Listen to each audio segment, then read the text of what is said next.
अस्सलामुअलैकुम वरहमतुल्लाहि वबरकातुहू। मोहतरम नाजरीन, रोज़ाना सूरे बकरा की तिलावत करते रहिए। हदीस में आता है कि जिस घर में सूरे बकरा की तिलावत रोज़ाना की जाती है उस घर में शैतान दाखिल नहीं हो सकता है।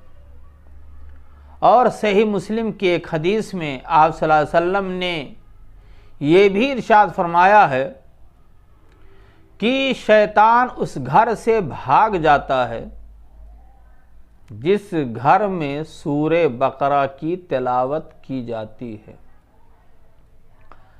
लिहाजा अगर हम चाहते हैं कि अपने घरों को शैतान के शर से महफूज रखें, शैतान को शैतान का अड्डा बनने ना दें, तो हमारे लिए ज़रूरी है कि हम रोज़ाना पाबंदी के साथ सूरे बकरा की तिलावत किया करें।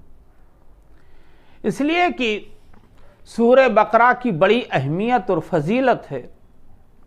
सूरे बकरा की तिलावत करने से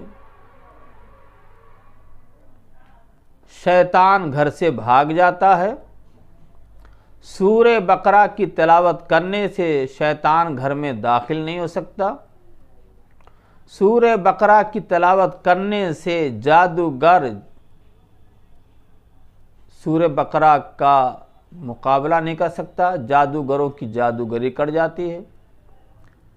सूरे बकरा की तिलावत करने से घर शैतान से महफूज होता है।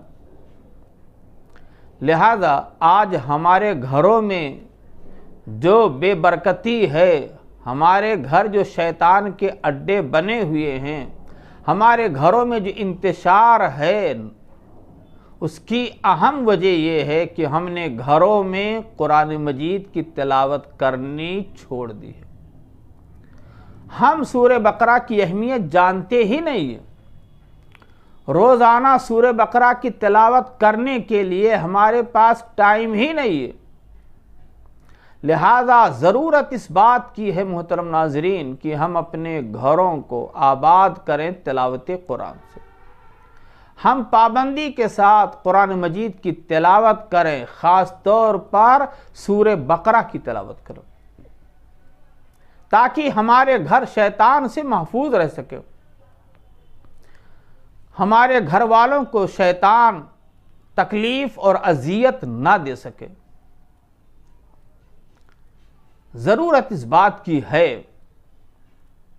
कि हम पाबंदी के साथ सूरे बकरा की तिलावत करें, कुरान की तिलावत करें, सूरे बकरा की आखिरी 2 आयतों की तिलावत करें, आयतल कुर्सी की तिलावत करें, ताकि हम जादू से महफूज रहें, शैतान के शर से महफूज रहें और हर किस्म की बला मुसीबत से हम महफूज रहें।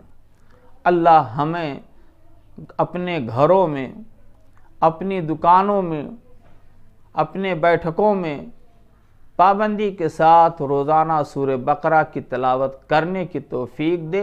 अल्लाह हमारे घरों को शैतान के शर से बचाए। आमीन। वस्सलामु अलैकुम वरहमतुल्लाहि वबरकातुहू।